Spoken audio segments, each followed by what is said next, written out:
aho ibyanditswe bimuvuga nk'umugaragu. Matayo 12:18 haravuga ngo dore umugaragu wanjye natoranije. Iyo ni Imana yabivugaga, ivuga kuri Yesu.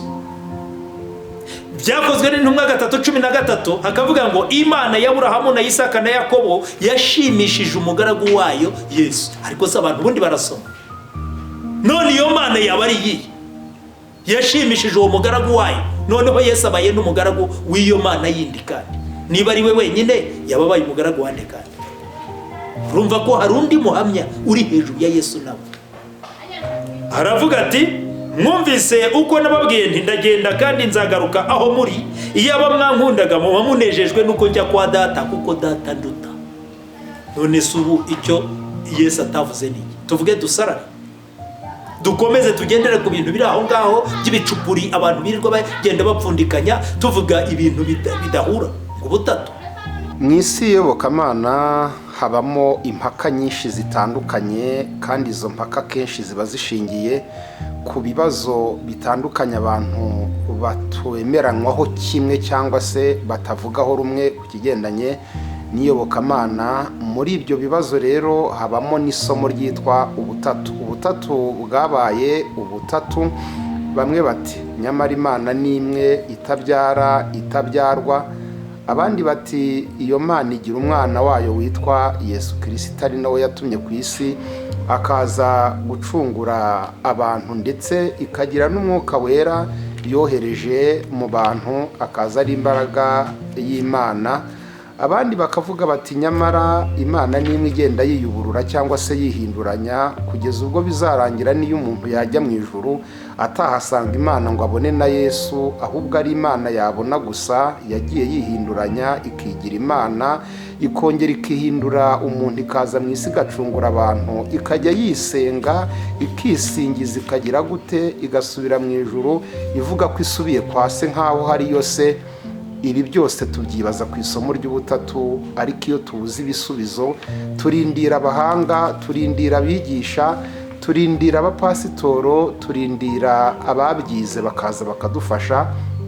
Dufite Pasitoro Claude umaze igihe adufasha mu nyigisho zitandukanye, yaba izigendanye no kunywa vino, yaba izigendanye n'igiti Adamu na Eva bariye, haba inyigisho zigendanye n'abamarayika, haba inyigisho zigendanye n'agakiza, n'ibibazo byinshi twagiye twibaza ku kuvuka bwa kabiri. Claude nanone turamugaruye, turamufite kugira ngo adufashe ku isomo ry'ubutatu. Pasiteri Claude, witeguye gusobanura ubutatu ukabwumvikanisha abantu bakamenya igisobanuro cy'ubutatu bwera? Ibyo ari byo byose birashoboka, dushobora kubiganiraho tukungurana ibitekerezo, tukaza kureba ikiri ukuri ibyanditswe bivuga nyirizina. Ubundi se tutaragera kure, ubutatu urabwemera bubaho? Ubutatu simbwemera. Ntabwo wemera ubutatu? Simbwemera. Ubwo si n'ukuri kw'ibyanditswe nyirizina. Ntabwo ari ukuri kw'ibyanditswe? Yego. Bivuze ngo abantu bizerera mu butatu haba harimo akabazo k'ubuyobe? Yego, no kutumva neza ibintu, no kutamenya inkomoko y'ubwo butatu ivugwa iyo ari yo, abayishyizeho, uburyo bayishyizeho, naho n'icyo bari bashingiyeho bayishyiraho. Ariko ubutatu si ukuri kwa Bibiliya, ntabwo ari ukuri kwa Bibiliya. Ukaba ushatse kuvuga ko abashyizeho ubutatu babushyizeho mu nyungu zabo se? Yego. Atari inyungu z'Imana? Zari inyungu zabo. Ibi byose ukaba witeguye kubisobanura, ukaba witeguye kuba wahangana n'ibihumbi by'abantu bagiye gukurikira iki kiganiro bemera ubutatu kandi babwizera, babubatijwemo n'ubabubatizamo, witeguye intosho zabo mu kwereka ko ibyo uvuga atari byo? None se baraza guhindura iki byanditswe bivuga? Ubwo baraza kunyereka mu byanditswe byera bivugwa niba ijambo ubutatu rivugwamo. Usibye ibintu byo kugenda bagereranya gusa, baterateranya utuntu, ibyo ngibyo hari intumwa yaba yarigeze yigisha ijambo ubutatu, cyangwa se n'abahanuzi nyirizina. Bivuze ko ubutatu si ukuri kw'Imana, si ukuri kwa Bibiliya, si ukuri kw'Imana nyirizina. Yego. abantu benshi bakurikira ibiganiro utanga bakunze kuvuga ko hari abagushimira ko ufashisha ibyanditswe mu byo uvuga. n'ubu ngubu ufite ibyanditswe uri buze gushingiraho ugaragaza ko iki kintu cyitwa ubutatu cyaba ari ikinyoma cy'imyumvire y'abantu. mfite ibyanditswe byinshi bihinyuza icyo kintu cyitwa ubutatu abantu birirwa bavuga. aho baba bavuga ngo ni Imana imwe ngo yiyerekana mu nzira eshatu, ikaba yitwa Yezu, ubundi ikaba yitwa Ise, ubundi ikaba yitwa Umwana, ubundi ikitwa Umwuka. mfite ibyanditswe bigiye kuvuguruza cyangwa se bivuguruza ibi bintu mu buryo bufatika kandi bugaragara. Bakunzi bacu, uyu ni Pasiteri Claude. munyemerere mbaha akanya mumukurikire mwumve, nanjye ndahababereye ibyo nshobozwa kumubaza ndababariza, ariko ibyo ntari bumubaze mukumva nabisize, namwe ni umwanya mwiza wo kuzabimubaza mwanditse muri komenti, ndetse muciye no kuri nimero ye iyo ngiyo mubona twanditseho kuri sikrine. ibyo muzakenera kumubaza muzamubaze. nkunda gukaraba hakiri kare nkababwira nti ngewe si ngewe uri kubyigisha, umwigisha arahari. ubwo rero abagira ibyo mumbaza mujye mumbaza ibyo nigishije, mujye ibyo Claude yigishije mujye mubimwibariza abibasobanurire, cyane ko harimo n'ibiremereye ngewe ntabona ubusobanuro mbaha. nimufata akanya rero mukurikire ikiganiro kandi muryoherwe nacyo. Umugoroba TV, ijoro rirakuze burenda gucya, iki ni igihe cyo gukanguka. dukanguke. umugisha n'amahoro biva ku Mana Data twese umuremyi w'ijuru n'isi nibibane namwe bakunzi bacu tubana umunsi ku munsi mu biganiro bitandukanye by'ijambo ry'Imana binyura hano kuri uyu muyoboro w'ubutumwa bwiza.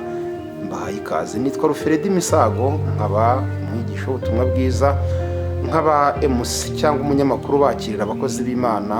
n'ubu rero ndi kumwe na Pastor Claude, ndagira ngo mwakire abanza basuhuze. amahoro y'Imana nabane nawe Pastor.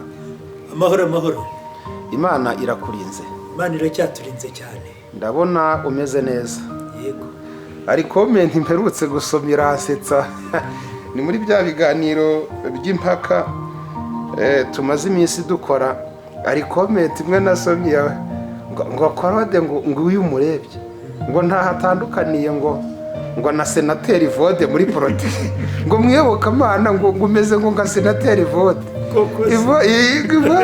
Ivode rero niba avuga cyane kuko uvuga cyane, bashatse kubihuza ati wagira ngo ni Ivode muri politiki, ati mwiyoboka Imana uyu nawe ni Ivode wajemo. ariko Pastor ndakwakiriye nanone kandi wiyumve mwikaze hano mu rugo. Yesu akomeza kuzigame kandi dushimira abakunzi bacu bakomeza kutugaragariza ko babana natwe mu biganiro bitandukanye bica hano. reka nabo tubasabira umugisha. dushimira abamaze gukora subscribe, ni umusanzu ukomeye, turabashimiye. muhabwe namwe umugisha, kandi n'abatarayikora namwe muyikore kuri izo channel zacu mubona tuba twatenze gutyo. mujye mukora subscribe, nta kintu bitwaye, nta n'ikindi kintu biri buze kubatwara cy'amamega kirenze n'ubundi ayo mwakoreshaga. ni uburyo bwiza bwo kugira ngo ujye ubonera ibiganiro igihe. Pastor, kubera byinshi dushaka kuganira kuri iri somo bumvise twagarutseho muri introduction rigendanye n'ubutatu, ndagira ngo wibwire abantu batazi amazina yawe, kuko duhora twakira abantu bashya kuri channel. numara kubibwira turakwakira usenga Imana twijire mu kiganiro. Okay, murakoze cyane. abadukurikira ndabanza kubaramutsa mu izina ry'Imana isumba byose, Umwami w'ikirenga, kandi mu izina rya Yesu Kristo Umwami n'umukiza wacu, no mu mbaraga z'Umwuka wera w'Imana.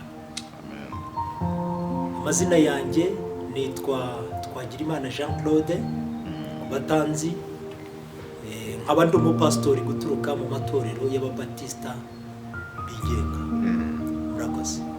murakoze cyane Pasiteri kongera kwibwira abantu bashya.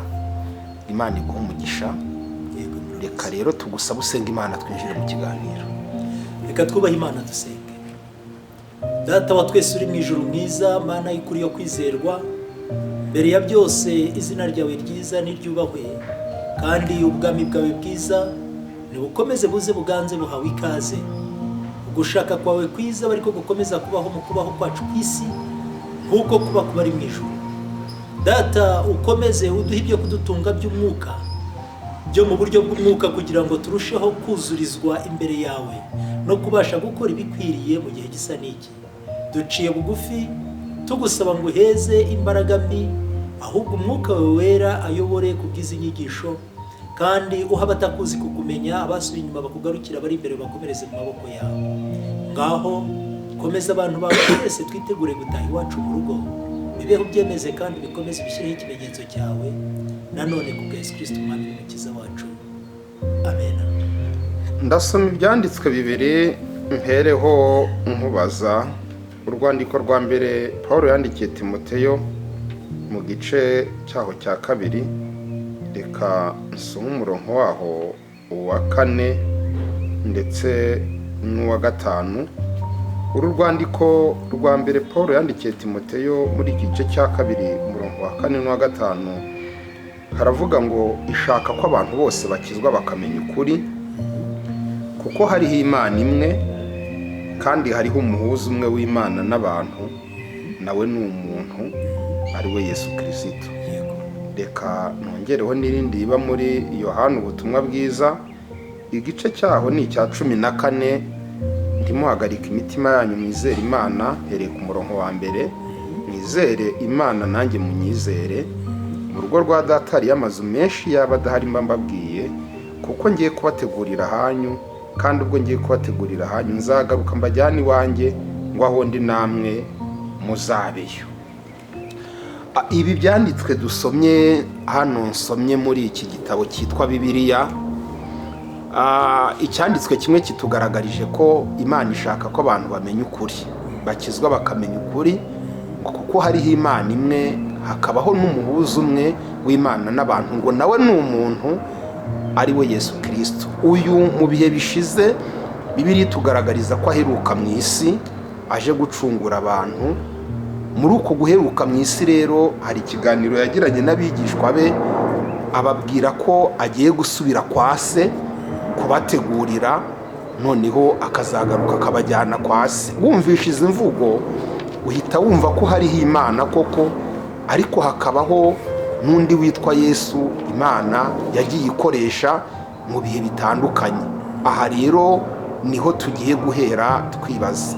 Bamwe bakavuga bati mu by'ukuri hirya y'Imana nta wundi uhari waba waraje, waba waravugaga, ahubwo n'Imana yivugishaga, ikajya yisenga yarihinduye umuntu, ikajya ivuga uti ko mu ijuru hari se.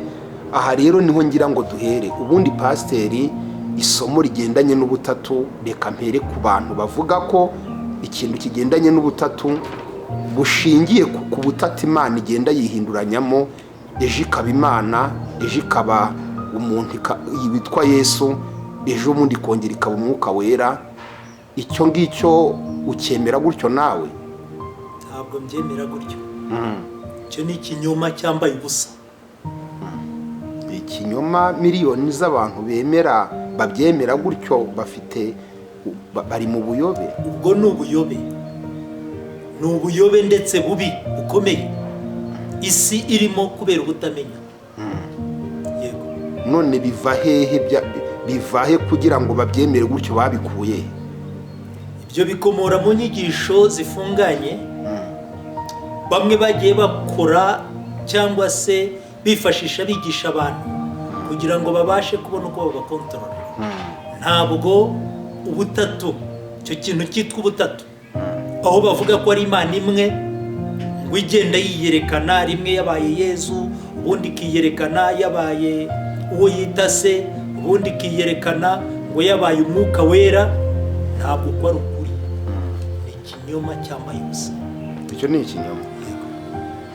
Mbo abo ni bamwe, uraza gusesengura ugaragaze ikinyoma cyabo aho gishingiye n'aho byaturutse. Yego.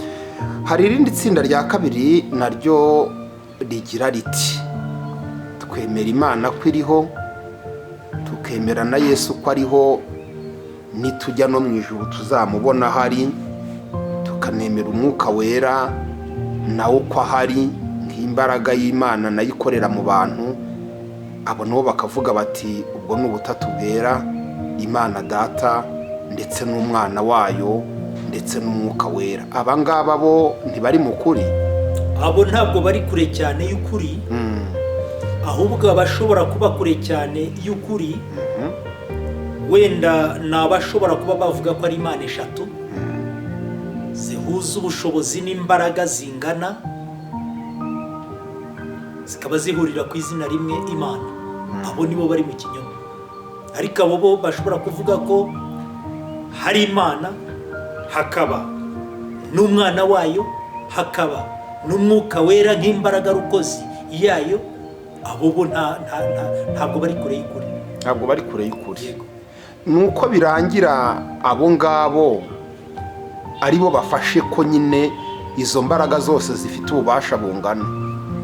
Abo uvuga ko bakabaye bari hafi y'ukuri, nuko birangira nabo hari bumva ko zifite ububasha bungana, ububasha bw'Imana, ububasha bwa Yesu, ububasha bw'umwuka wera, bwose ari bumwe bungana. Aho ngaho bagiye kuvuga ko izo mana zigiye kuba zingana, bakavuga umwana ko angana na se, bakavuga n'uwo mwuka, baba bari nabo mu kinyoma. Kubera ko Yesu ubwo arivugira ati Data aranduta, akongera ati ndajya kwa Data ari we so, ku Mana yanjye ariyo Mana yanyu.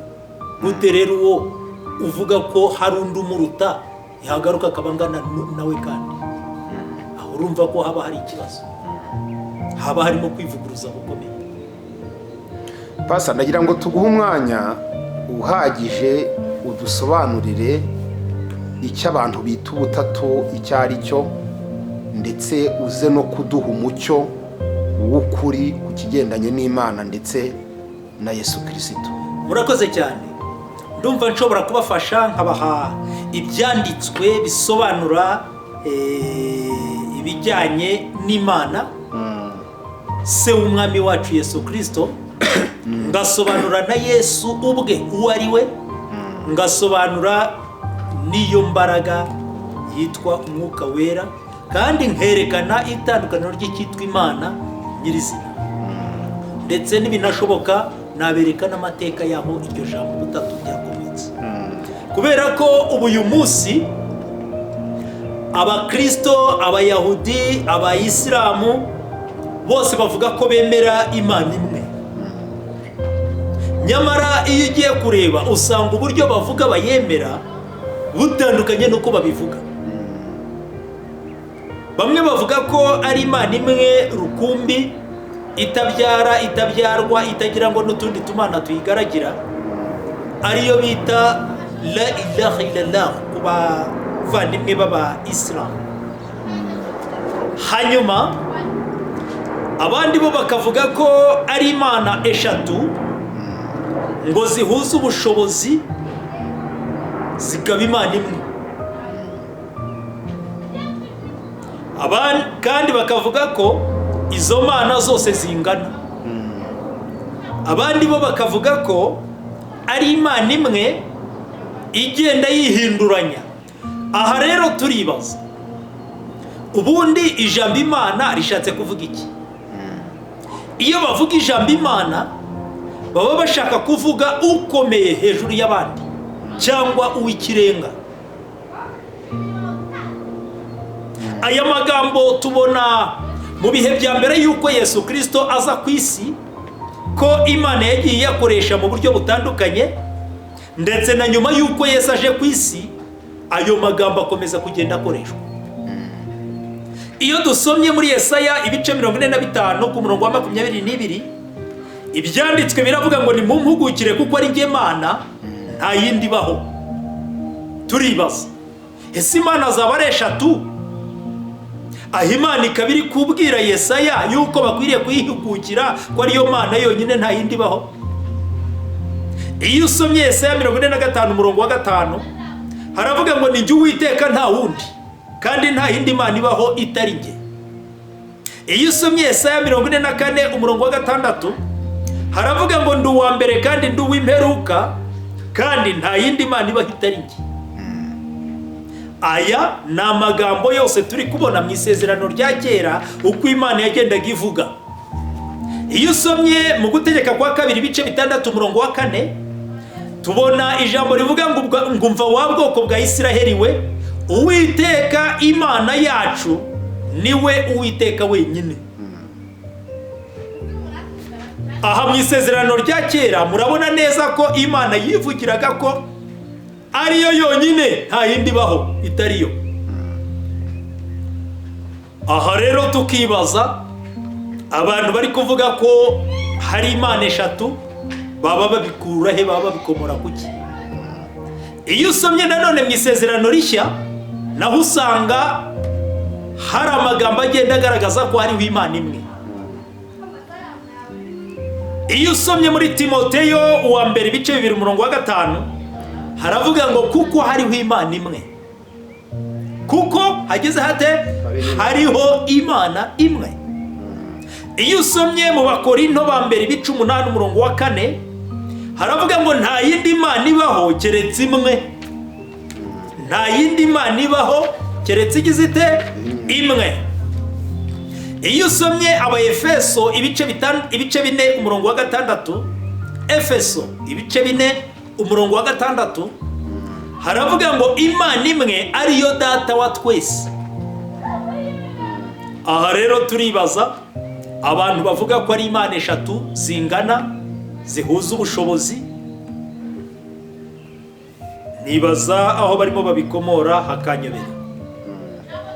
Nibiki rero abantu benshi bashingiraho berekana ko hariho icyo kintu cyiswe ubutatu? Ese ibyo berekana ko ari ubutatu nk'Imana eshatu baba bikomora kuki? Iyo usomye muri Matayo ibice 28 umurongo wa 18 n'uwa 19 hari amagambo Yesu Kristo yavuze ngo avuga ngo nahawe ubutware bwose mu ijuru no mu isi, ngo nuko mugende muhindura abantu bo mu mahanga yose abigishwa mubabatiza mu izina rya Data wa twese n'Umwana n'Umwuka wera. Benshi kubera ubutamenya cyangwa se n'abigisha bafite inyungu zabo mu bintu runaka nibo bagiye bagoreka iri jambo bavuga ko ngo ubwo Yesu niwe babwiye yuko bajya kubatiza abantu mu izina rya Data wa twese n'Umwana n'Umwuka wera, bahita bavuga bati ntiwumva se ko izo ari Imana eshatu zirimo zivugwa? Nyamara bakirengagiza ko ibyanditswe bivuguruza iryo jambo, aho Yesu ubwe we yivugira ati ndajya kwa Data ari we ku Mana yanjye, ariyo Mana yanjye. Iyo usomye Yohana igice cya 14 umurongo wa 7 Yesu Kristo aravuga ati iyaba mwaramenye muba mwaramenye na Data, uhereye none muramuzi kandi mwamurebye. Aha benshi nabo bajya bahashingira bavuga ko uwo Yesu ngo ari ushobora kuba ari nawe Data wa twese uhoraho. Nyamara iyo ugarutse ugakotinga iki byanditswe byera bivuga mu magambo Yesu ubwe yagiye avuga, duhita tubona itandukaniro rwose ry'ibyo.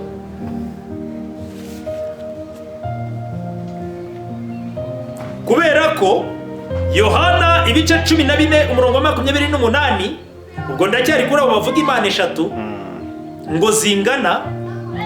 Aha Yohana ibice 12 umurongo wa 28 haravuga ati kuko Data nduta. Uwo ni Yesu ubivuga. Hasome Yohana ibice 14 umurongo wa 28 11 umurongo wa 28 haravuga ngo iki? Reka tuhasome uko havuga. Haragira hati mwumvise ko nababwiye ndagenda kandi nzagarukaho muri. Yesu aravuga ati mwumvise ko nababwiye ndagenda kandi nzagarukaho muri. Iyaba mwankundaga mwebwe, iyaba mwankundaga muba munejejwe nuko njya kwa data. muba munejejwe nuko njya kwa data kuko data nduta. kuko data nduta. none se ubwo zaba ari imana eshatu zingana, imwe ikaba iri kuvuga yuko hari indi yiruta? nanone ndebera Matayo 27 umurongo wa 46.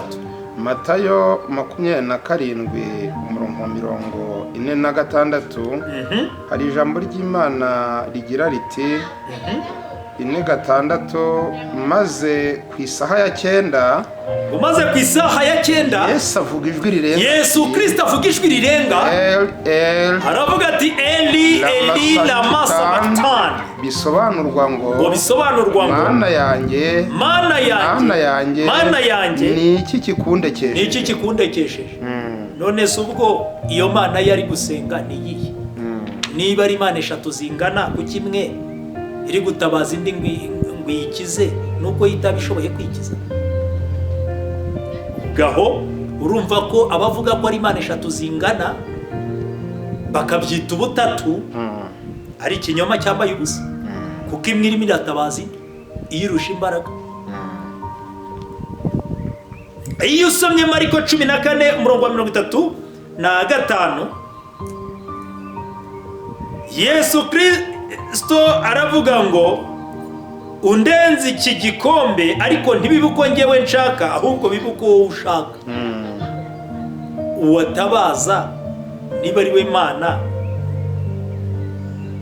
iri muri izi eshatu akaba angana nayo, ni gute kandi yajya kwitabaza? aha rero ukabona ko haba hari ikibazo.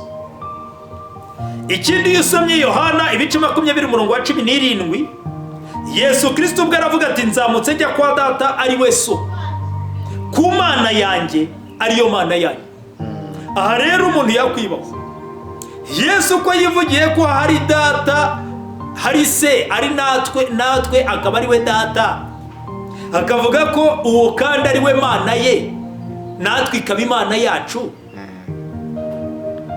ni gute kandi yaba ari muri izo mana eshatu, kandi yerekana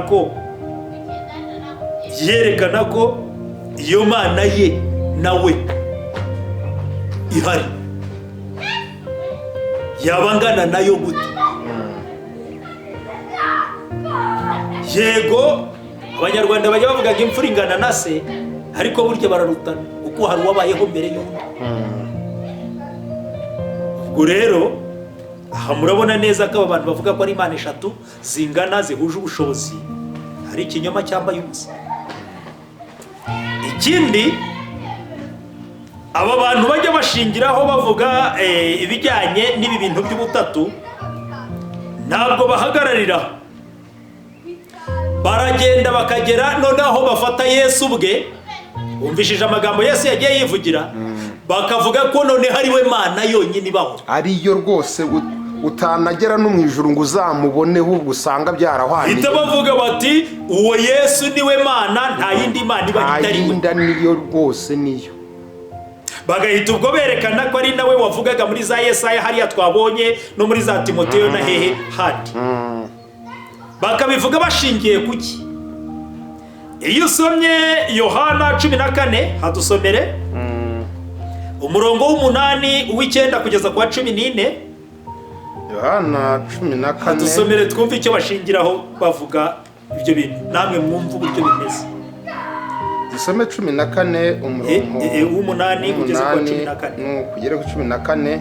Filipo aramubwira ati databuja twereke data twese birabihagije. ngo Filipo aramubwira ati databuja twereke data wa twese birabihagije. Yesu aramusubiza ati, umaze Yesu aramusubiza ati, nabanye namwe iminsi ingana ityo, nabanye namwe iminsi ingana gutyo, kandi ntiwari wamenya Filipo, umbonye ababonye data. dore umbonye ababonye data. ni iki gitumye uvuga uti twereke data wa twese? ni iki gitumye uvuga uti twereke data wa twese? ntiwizeye yuko ndi muri data? ntiwizeye yuko ndi muri data, na data akaba muri njye, na data akaba muri njye. amagambo mbabwira sinyavuga ku bwanjye, amagambo mbabwira sinyavuga ku bwanjye, ahubwo data uguma muri njye, niwe ukora imirimo ye, munyizere mwemere ko ndi muri data, na data akaba muri njye. ihagararire aha rero, reka twibaze, aya magambo Yesu yavugaga avuga ko aba muri se na se akamubamo, akavuga ko umubonye wabonye na se, arashaka kwerekana iki? Arimo arashaka kutwereka ko Yesu ubwe ari we se, akaba n'umwana, akaba n'uwo mwuka wera. Iyo Yesu avuga ngo umbonye wabonye data, ntabwo aba ashaka kwerekana ko ari umuntu umwe uparitse hariya, ahubwo aba ashaka kwerekana ko ibiri muri se nk'umugambi nawe abifite, abizi. Ibyo bakeneye kuri uwo witwa se nibyo yabazaniye. Abashaka kubereka ko we na se bahuje umugambi, ariko si umuntu umwe uparitse hariya ngo rimwe yiyerekana ari uyu, ubundi yiyerekana ari uyu, ubundi yiyerekane ari uyu. Ndabereka urugero. Ibyanditswe inshuro nyinshi iyo bivuga ku bumwe, ntabwo biba bishaka kuvuga umuntu umwe uparitse hariya, ahubwo biba bishaka kuvuga guhuza umugambi ku kintu runaka, cyangwa guhurira mu mugambi ku kintu runaka. Urugero, iyo dusomye mu Itangiriro ibice 2:24 haravuga ngo bombi baba umubiri umwe. None se ubwo umugore n'umugabo bari babaye umuntu umwe uparitse hariya, cyangwa n'abantu babiri banatandukanye ahubwo bahuriye ku kintu runaka, bahuje umugambi? Iyo usomye Abakorinto ba mbere ibice 3:8 haravuga ngo utera n'uwuhira ni umuntu umwe. Urumva hari uwateye, hari n'uwuhira. Urumva ko ni abantu babiri batandukanye, ariko bahuriye kuri ubwo buhingi, bahuriye muri icyo gikorwa. Niyo mpamvu ibyanditswe bivuga ngo ni umuntu umwe. Kuvuga ko ari umuntu umwe ni imvugo ijimije ihishura ko bahuriye ku kintu kimwe. Aho urimo urahumva? Abadukurikira mukurikire rwose ibi bintu, mwe no kujya mwitiranya ibintu. Ikindi, Abakorinto ba mbere ibice 12:13 haravuga ngo kuko mu mwuka umwe twese arimo twabatirijwe kuba umubiri umwe. Ibaze nawe, mu mwuka umwe twese arimo twabatirijwe kuba umubiri umwe. None ubwo umubiri w'umuzungu n'umubiri w'umwirabura urumva ari umubiri umwe uri gushaka kuvugwa? Cyangwa ni uguhurira mu kintu kimwe, ni uguhurira mu mugambi w'ikintu kimwe bahujwe n'icyo kintu cyiswe kubatizwa. Kandi nanone iyo usomye ku Itangiriro ibice 11:6 haravuga ngo doraba ni ubwoko bumwe, nyamara tuzi abakomokaga kwa Bashemu, abakomokaga kwa Hamu, abakomokaga kwa Yafeti. Abo bose urumva baragiye baba amoko menshi atandukanye, ariko ibyanditswe birimo biravuga ko ari ubwoko bumwe kubera ko bakomoka kandi kuri Nowa. Nyamara ntibanakomoka kuri Nowa gusa, bakomokaga no ku mugore we n'abana n'abakazana be. Aha rero nabwo urabona ko atari ubwoko bumwe gusa, kuko nta moko avanze, ariko kuko bahujwe n'ikintu kimwe babaye ubwoko bumwe. Ikindi, Yohana ibice 12:22 ibyanditswe biravuga ngo babumwe nk'uko natwe turi umwe. Ni Yesu wabivuze mu isengesho ari gusenga uwo yita se, aravuga ngo babumwe nk'uko natwe turi umwe. Aha rero Yesu Kristo yababwiraga kuba umwe mu mugambi. Ubwo bishatse no kuvuga ko nawe na se ari umwe mu mugambi, kuko icyo atubwira kuba mu umwe, nawe arimo arahishura ko nawe na se aricyo abaye mu umwe nawe. Bivuze ngo nituba umwe ntabwo turaza kuba turi umuntu umwe uparitse hariya, ahubwo turaza kuba turi abantu benshi ahubwo bahuriye mu mugambi umwe. Abantu rero nibareke kwitiranya ibintu kuri ibi bintu. Ikindi, iyo usomye mu Bagalatiya ibice 3:28 haravuga ngo kuko mwese muri umwe muri Kristo Yesu. Aho urahita ubona ko muri umwe muri Kristo Yesu, ntabwo ari umuntu umwe uhagaze muri Kristo Yesu, ahubwo ni abantu benshi bahuriye ku mugambi umwe muri Kristo Yesu. Ikindi, iyo ugarutse ku byo aba bantu bashingiraho bavuga ubumwe, berekana ko Yesu yaba ari we ugenda wiyerekana. Bavuga bashingiye kuri iri jambo ryanditse muri Yohana ibice 14 ku murongo wa 7. Haravuga ngo iyaba mwaramenye muba mwaramenye na Data, ngo uhereye none muramuzi kandi mwamurebye. Aha turibaza, ibyanditswe ko birimo bitwereka ko Yesu n'uwo yita se ari abahamya babiri batandukanye, ni gute kandi barebye se muri Kristo Yesu? Kuvuga kureba se muri Kristo Yesu ni ukuvuga ko ibyo bakeneye kuri uwo se wa Yesu ni nabyo Yesu Kristo yabazaniye, ni nabyo Yesu Kristo afite. Ni nko kubereka ngo umbonye ababonye Data, cyangwa se genda uyu mumunyakirire. Kumwakira ni nkaho ari njye muri abamwakiriye, ni nkacyo bishatse kuvuga. Ariko ntabwo ari ukuvuga ngo Yesu niwe wenyine uriho ugenda wihinduranya, nta wundi uriho, nta yindi mana iriho. Aho cyaba ari ikinyoma gikomeye. Ikindi bashingiraho ukibona muri Yohana ibice 20 umurongo wa 28, havuga ngo Toma aramubwira ati mwami wanjye kandi imana yanjye. Yesu nawe kwitwa imana birashoboka, ariko si we w'ikirenga wa nyuma, ni imana kuri twe kuko arakomeye hejuru ya twese. Twabonye igisiguro cy'ijambo imana kivuga ukomeye hejuru y'abandi cyangwa uw'ikirenga. Bivuze ngo kuri twese Yesu ni uw'ikirenga, ariko hejuru ye nawe hari undi w'ikirenga. Aho rero Toma namwita imana ye naryo si ikosa, kuko abaye uw'ikirenga kuri we nyine. Aha dusomye kuri iki cyanditswe cyanditse muri Tito ibice 2 umurongo wa 13, dusanga hari amagambo bakunze gushingiraho cyane berekana ko ari imana. Yesu ari we mana imwe, nta yindi ibaho, ariyo mana igenda yihinduranya. Haravuga ngo dutegereje ibyiringiro by'umugisha, ari byo byo kuzaboneka ku bwiza bwa Yesu Kristo, ari we mana yacu ikomeye n'umukiza watwitangiye. Ubwo bagahita berekana ko ari we ugenda yihinduranya, nta yindi mana ibaho. Nyamara ibyanditswe byamaze kutwereka ko Yesu afite indi mana ari gusenga. Tugarutse rero ku gisiguro cy'ijambo imana byerekana ukomeye hejuru y'abandi kandi bikerekana uw'ikirenga. Yesu ashobora guhagarara mu rugero rwo kwitwa imana kuko akomeye ari uw'ikirenga kuri twe, ariko niba hari uwasenga bivuze ko hari undi w'ikirenga umurenzi. Ikindi, iyo ugarutse ku cy'ibyanditswe bivuga, ubona ko Yesu Kristo atari we wihaye iryo zina kwitwa imana nawe, nk'uko muri Yesaya havuga ngo umwana yatuvukiye duhawe umwana w'umuhungu, azitwa igitangaza, umujyanama, imana ikomeye, data wa twese, uhoraho, umwami w'amahoro. Benshi barahashingira bagahita berekana ko ari uwo nyine Yesu. Nyamara Bibiliya y'Abakatolika yo irabihakana.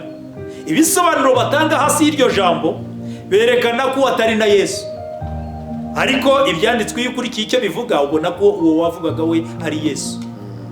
Iyo ugarutse rero kuba bamwita imana ikomeye, data wa twese, uhoraho, umwami w'ikirenga, bishatse kwerekana ko kuri twe araturenze cyane.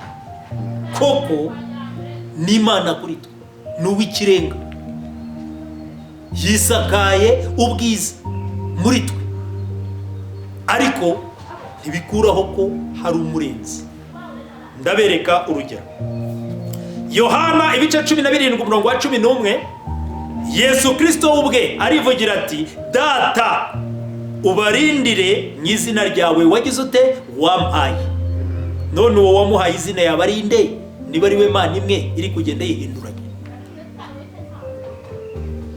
Aha uhita ubona ko icyo kintu cyaba ari kutamenya. Yesu arongera agahamya muri Yohana ibice 20 umurongo wa 17, haravuga ngo nzamutse njya kwa data ari we so, ku mana yanjye ariyo mana yanyu.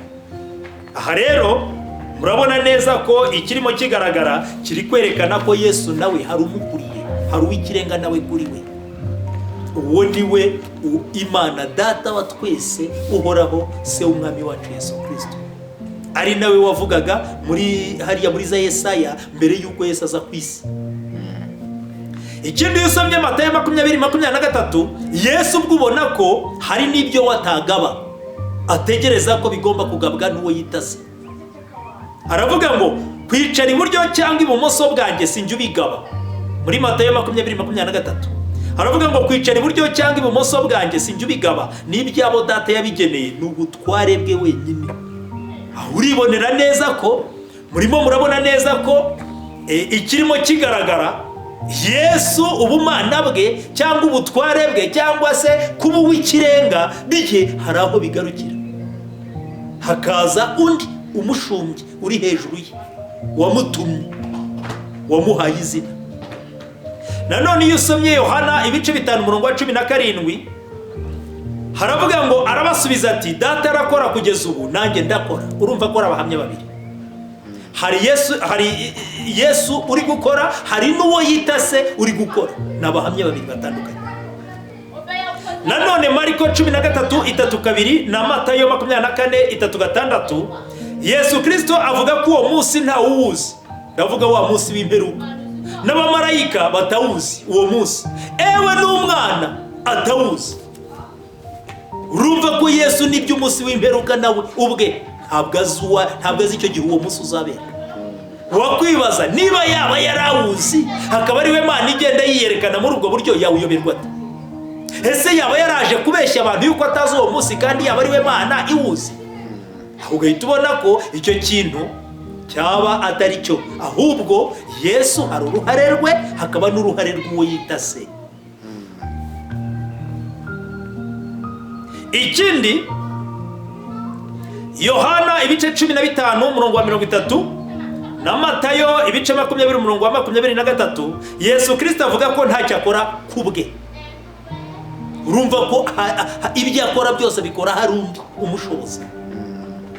Nanone iyo usomye muri Yohana 14:10 na Yohana 8:28 kugeza ku 29 Yesu Kristo avuga ko ntacyo yavuze kubwe cyangwa akitegetse. Yohana 5:30 14 nabyo n'umurongo wa 31 yivugira ko bitari ku bushobozi bwe. Umurongo wa 30 aravuga ngo ntacyo mbasha gukora ubwanjye, ahubwo uko numvise niko nca amateka, kandi ayo nca n'ay'ukuri, kuko ntakurikiza ibyo nkunda. Urumva ko kandi ubwanjye, ahubwo nkurikiza ibyo uwantumye akunda. Aha rero Yesu biragaragara ko ari intumwa y'uwamutumye. Yaje yambaye izina ry'uwo, yaje yambaye icyubahiro cye kugira ngo uwo nguwo yihishurire muri we mu bikorwa. Ariko ntibivuze ko ari umuntu umwe uparitse hariya ugenda yihinduranya cyangwa yiyoberanya ukuntu mu buryo runaka. Ikindi mwibuke ko Yesu yanze kwitwa mwiza, avuga ko mwiza ari umwe, ari we Mana. Muri Mariko 10:18 none niba ari we Mana imwe yiyerekana ityo, yakwanga kwitwa mwiza gute? Ikindi Matayo 3:3 kugeza ku 9 Yesu Kristo aravuga ngo ntimukagire umuntu wo mu isi mwita data, nyamara Yesu ubwe yari ku isi. Ubwo yashaka kumvikanisha ko hari undi wakabaye yitwa data by'ukuri umurenze. Aravuga ati mwumvise uko nababwiye nti ndagenda kandi nzagaruka aho muri, iyaba mwankundaga muba munejejwe nuko njya kwa data, kuko data nduta. None se ubu icyo Yesu atavuze ni tuvuge dusarare, dukomeze tugendere ku bintu biri aho ngaho by'ibicupuri abantu birirwa bagenda bapfundikanya, tuvuga ibintu bidahura ubutatu?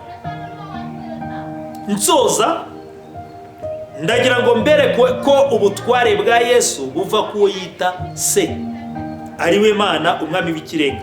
Nkuko Yohana 5:19 kugeza ku 29 havuga, Yesu aramusubiza ati nukuri ndababwira ko ari ntacyo umwana abasha gukora ubwe atabonye se agikora, kuko ibyo se akora byose n'umwana ari byo akora.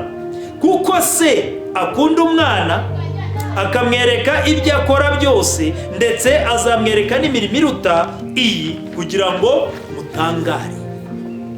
22 kuko ari nta n'umwe data aciraho iteka, ahubwo yabihaye umwana ngo abe ari uca amateka, kugira ngo abantu bose bubahe umwana nk'uko bubaha se. Utubaha uwo mwana ntaba yubashye na se wamutumye. Urabyumva?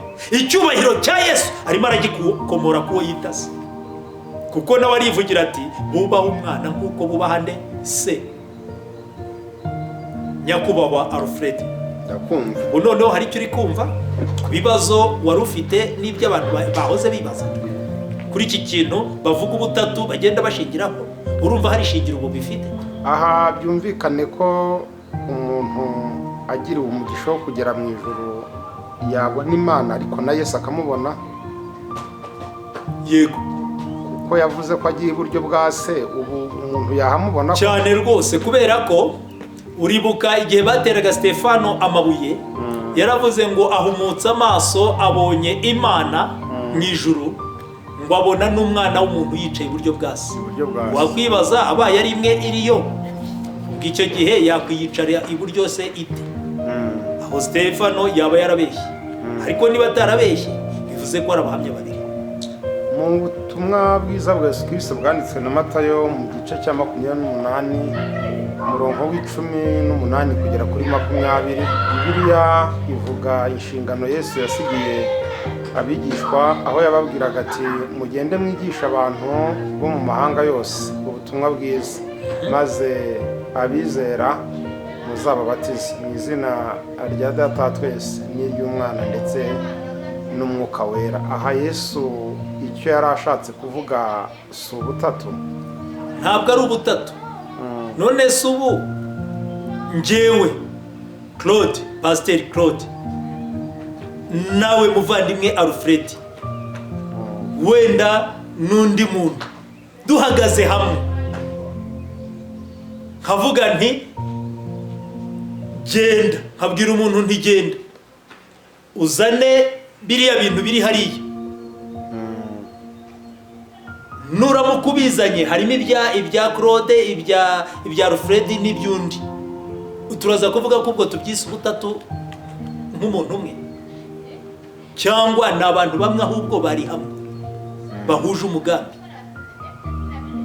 Urabona ko ni abantu bahuje umugambi ariko si umuntu umwe.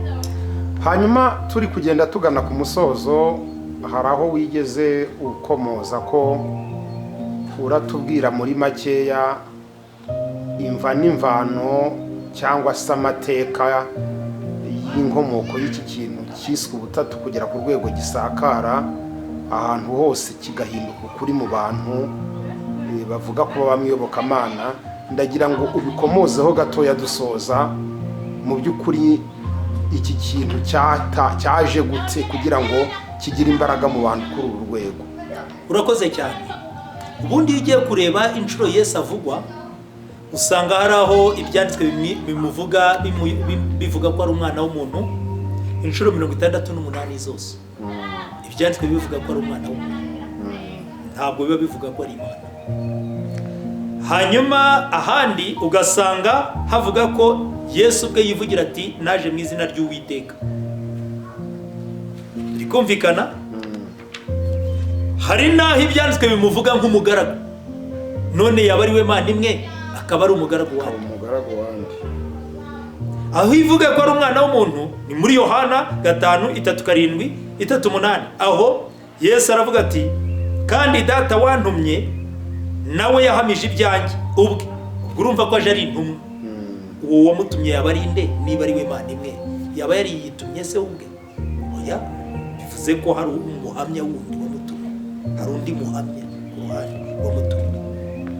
Nanone avuga ko yaje mu izina ry'Uwiteka muri Luka 13:35. Ibyanditswe byerekana ko yaje mu izina ry'Uwiteka, ngo dore inzu yanyu muyisigi wari umusaka, kandi ndababwira yuko mutazambona kugeza ubwo muzavuga muti hahirwa uje mu izina ry'Uwiteka. Aho ibyanditswe bimuvuga nk'umugaragu, Matayo 12:18 haravuga ngo dore umugaragu wanjye natoranije. Iyo ni Imana yabivugaga, ivuga kuri Yesu. Byakozwe n'intumwa 3:13 hakavuga ngo Imana ya Aburahamu na Isaka na Yakobo yashimishije umugaragu wayo Yesu. Ariko se abantu bundi barasoma, none iyo Mana yaba ari iyi yashimishije uwo mugaragu wayo, noneho Yesu abaye n'umugaragu w'iyo Mana yindi, kandi niba ari we wenyine yababaye umugaragu wande? Kandi urumva ko hari undi muhamya uri hejuru ya Yesu nawe, ari we Yesu ubwe yitase. Ikindi Byakozwe n'intumwa ibice 4:27 haravuga ngo bateraniye kurwanya umugaragu wawe wera Yesu. Aha rero murabona neza ko ibi abantu birirwa bapfundikanya atari byo. Umwanzuro wanjye rero, ubundi ijambo ubutatu, abadukurikira mukurikira iki kintu ngiye kuvuga kirakomeye. Ijambo ubutatu ntaho riri muri Bibiliya, si n'ukuri kwa Bibiliya.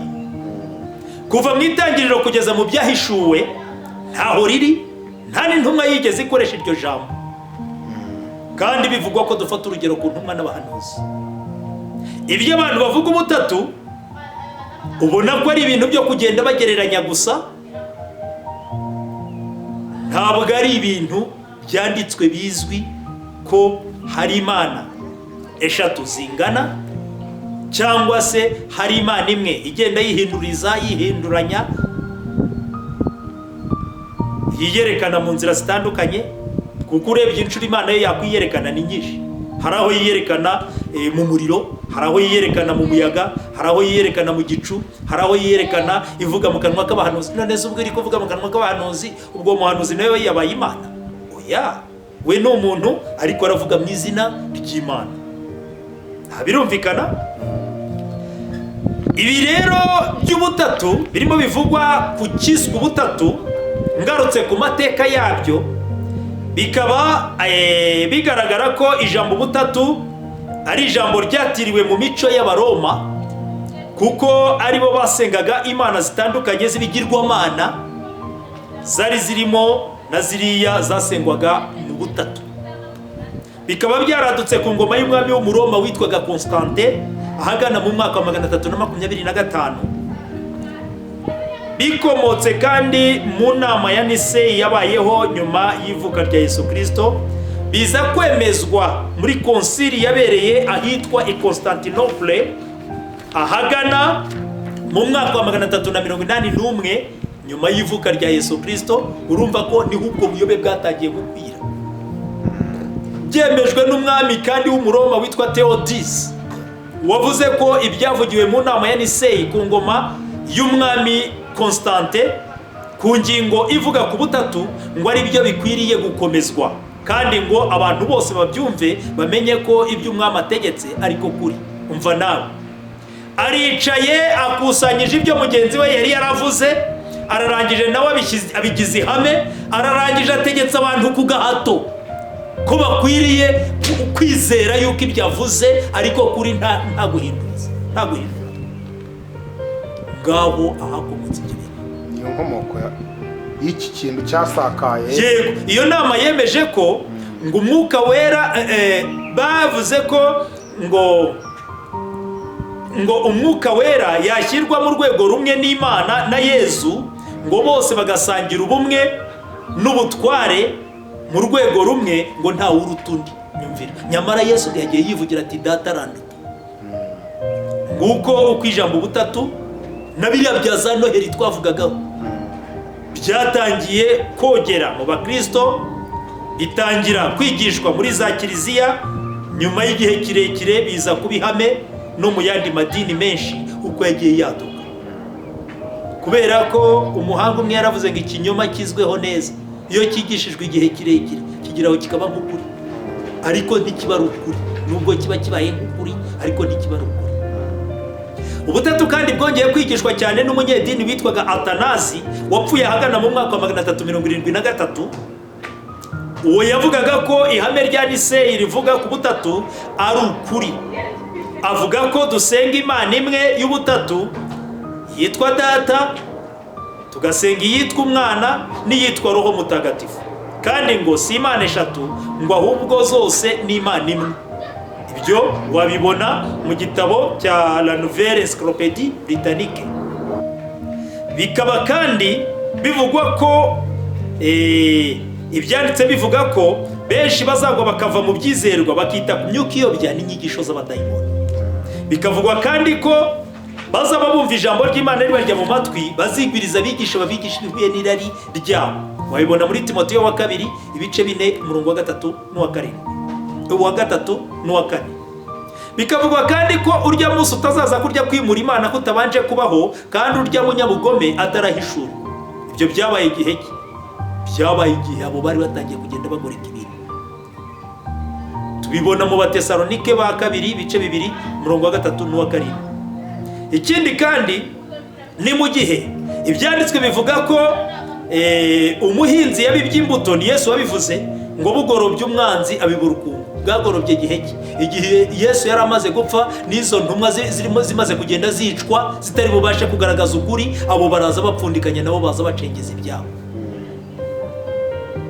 Aha rero ibyanditswe biravuga ngo umuhanuzi yarimo avuga ngo namara kugenda ngo hazaza amasega aryana abinjiremo, kandi ayo ngo ntazabababarira n'umukumbi, kandi ko ngo muri bo hazaduka abantu bavugira ibigoramye kugira ngo bakururire umukumbi inyuma yabo. Urumva babikoze bashaka kugira ngo bongoshyoshe abantu, babereke ko mu mico yabo nta cyahindutse, baze nabo bafite izo mana bazajya basenga izo bashaka.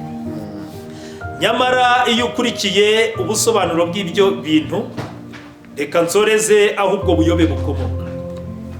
Bavuga ko uhereye kera kose cyane mu Banyababiloni, Egiputa, mu Bugiriki, Roma, mu binyejana byo hambere ya Kristo ndetse na nyuma y'icyo gihe, ari nabwo iyo nyigisho ya gipagani yatangiye gusatira ubukristo, hari hogeye ugusenga Imana eshatu zingana, ari byo bitaga ubutatu. Imana eshatu zingana bakazisengera hamwe banga kuzitera ishyari. Nk'iyo urebye mu Abahinde bari bafite ubutatu ku cyitwa Brahma, Shiva na Shiva. Abanyegiputa bari bafite icyo bita Osiris, Isis na Horus. Ubwo bukaba ubutatu bw'iyo zo mana.